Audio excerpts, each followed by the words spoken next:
Hunters.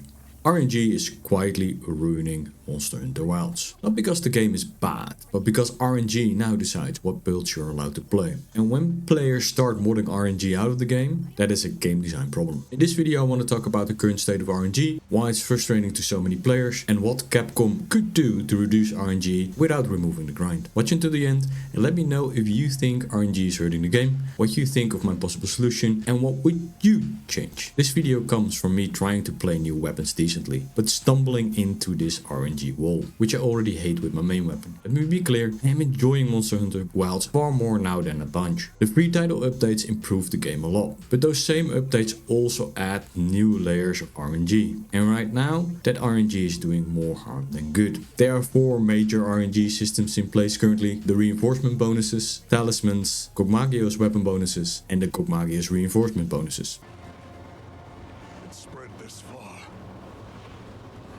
In the end, the talisman and the Gog-related weapon bonuses decide how optimally you realistically can play. Some gold rolls are so rare, they might well not exist, especially if we're looking at the talismans. You now have hunters who just don't bother anymore. For example, they get one skill on a weapon they like and leave it at that, knowing they can get better, but just not bothering anymore, trying to roll for something else. Yes, we found loopholes. Yes, we found cheaper methods to chase rolls, but the fact that players are trying to rig the system instead of playing it, re-rolling for 1 or 2 hours is not uncommon if you're chasing that one roll you want. A few moments later. With even PC players modding RNG out entirely, and to be honest I don't blame them, console players are unable to do that, so they are left rolling the dice. In my opinion, from a game design perspective, this is bad. Instead of improving retention, it will make hunters throw in the towel because there's no real path to actually get what you want. It also stops people from experimenting with builds. And that's not a good thing, because in my opinion,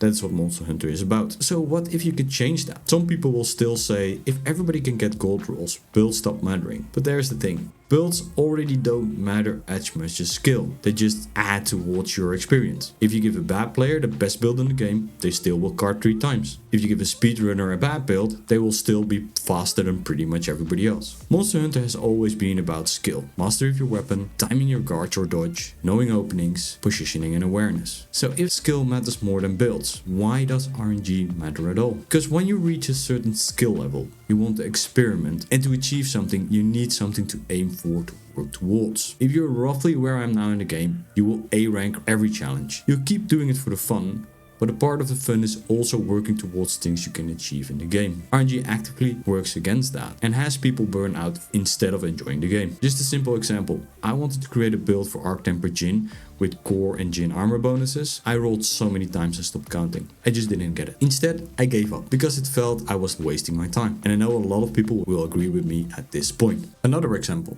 You go to YouTube, watch your favorite creator's build video, or a friend sends you a build. You get excited to try it, and then you realize you can't, because you don't have the right rolls on your weapon, or the correct talisman, or an actual path to get the missing items you need to finish off the build. That is just frustrating. Players who love Monster Hunter want to make builds per monster, adapt to patches, try new playstyles. But with the current RNG, you can play thousands of hours, still never get a roll you want, and one update can invalidate everything, starting at score 1. That's not challenging, that's exhausting. People will stop and eventually stop playing the game, which for me screams bad game design. So what would be a solution? The best one in my opinion is using the systems we already have in the game. Crafting your weapon with the stats you want. Using multiple gems and other resources to actually remove RNG entirely. And just create the weapon you want, with the reinforcement bonuses or the talisman you need for your build. You still grind, you still hunt, but now you're working towards something, not rolling dice forever. Another example you can think of is, instead of